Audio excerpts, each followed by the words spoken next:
the counter run play was obviously a big play in the game. Can you just talk to us a little bit about what was going on with that play?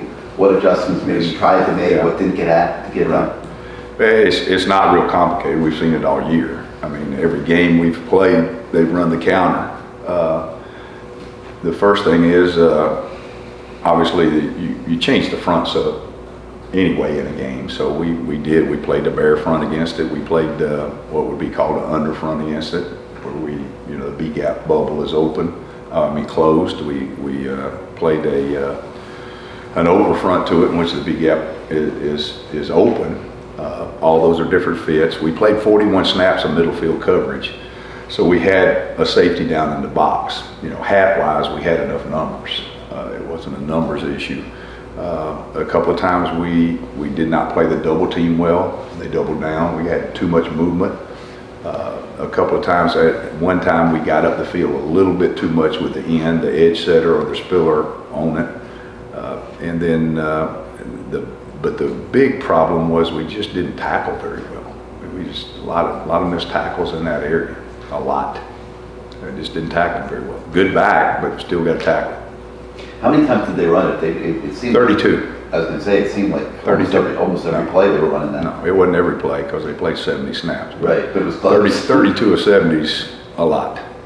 Yeah. Has anybody ever done that before? Again, yeah, I mean, remember I came up in the option game, so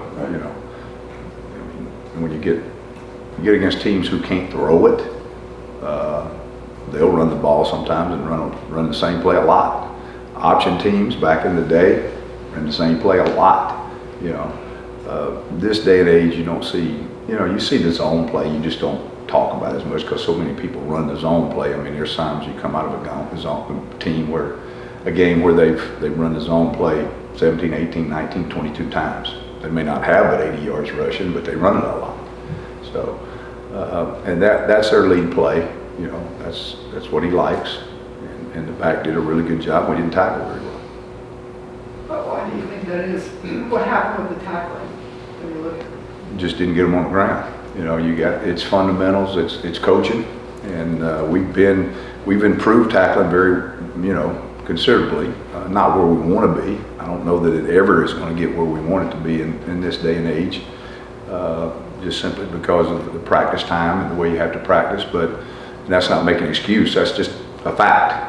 I mean, when you practice where you don't put anybody on the ground past August except on Saturday, and you're trying to teach something like that, you're not teaching it to its fullest extent, and that's something that as coaches it's hard, but that's our job. I mean, our job is to make sure we are a good tackling team. We emphasize it. We have plenty of drills set up for it. We'll have plenty more this week, I'll promise you. But and then the other thing, hats off. I mean, he was a good running back. Coach, I got the numbers ready today. Good for you. What you got? He gave up 6 big plays against Florida State, and during this 4-game home winning streak, he gave up 19 plays of 20 yards or more, with 8 of those plays going for over 40 yards. That's where the crux is, right there. Those 8 plays are the key. Yeah. So what do you attest to that, and how do you get that fixed? Well, if it was one thing, it would be an easy answer. It really would be. And you're exactly right. I mean, it's unacceptable. Like I told you, it's on me. One of those 8 was a 5-yard missed tackle, backside leverage, fell down. One of those plays was a miscommunication on an empty check, and so that was one of them. One of them was just a technique guy. The guy just technique at the line of scrimmage, and he got beat at technique. The other one, I hate to say this, but one of those was just a hats off to him. It's a great play.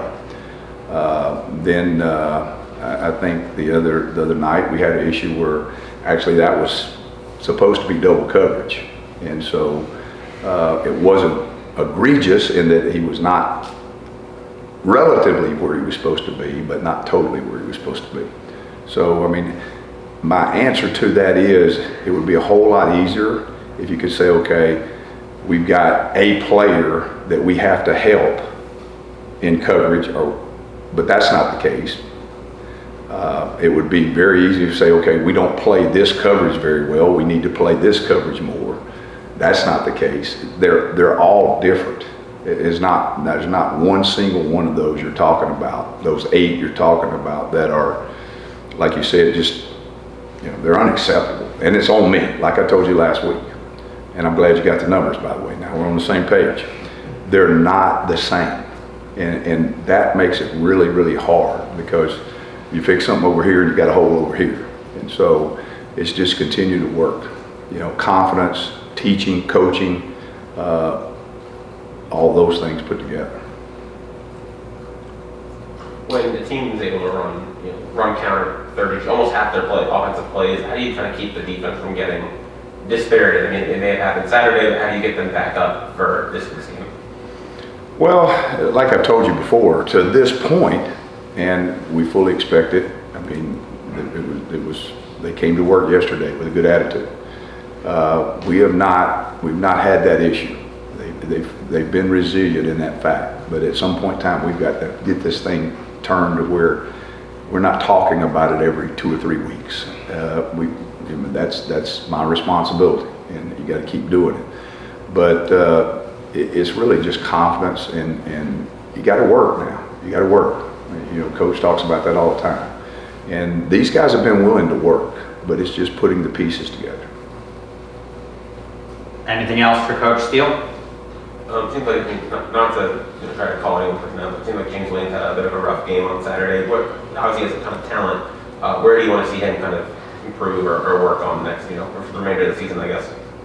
Well, I mean, it's just like, we don't talk specifically about guys. I just don't do that. That. But when you're a safety and you're part of the run game, I mean, that's a hard day's work now. It gets frustrating, particularly if there's success on the other side. But it was not James Williams' fault by any stretch of the imagination. So we've got a lot of things to work on.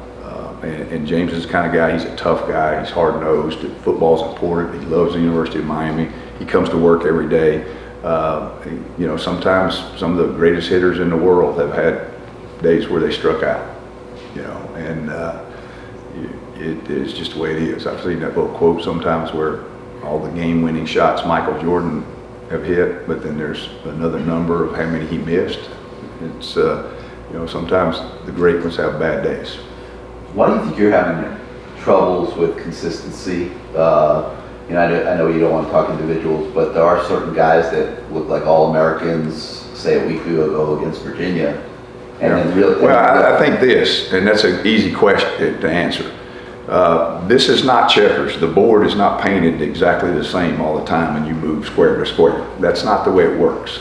And there's no play that ever looks the same defensively.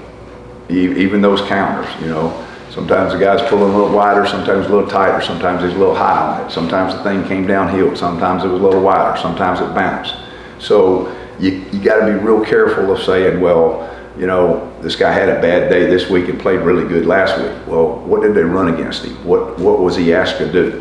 People have strengths, people have weaknesses. So that's hard to rationalize defensively just because of the way offensive attack you.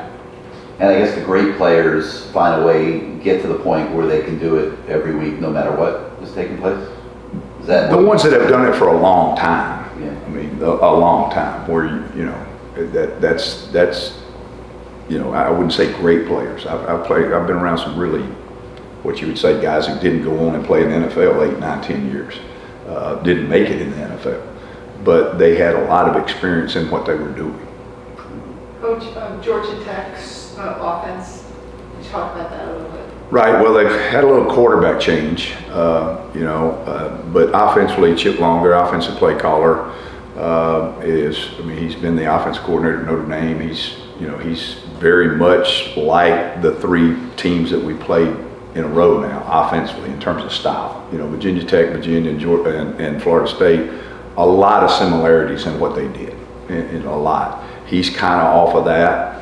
So, but the quarterback change has been a little bit different because they're a little bit different styles.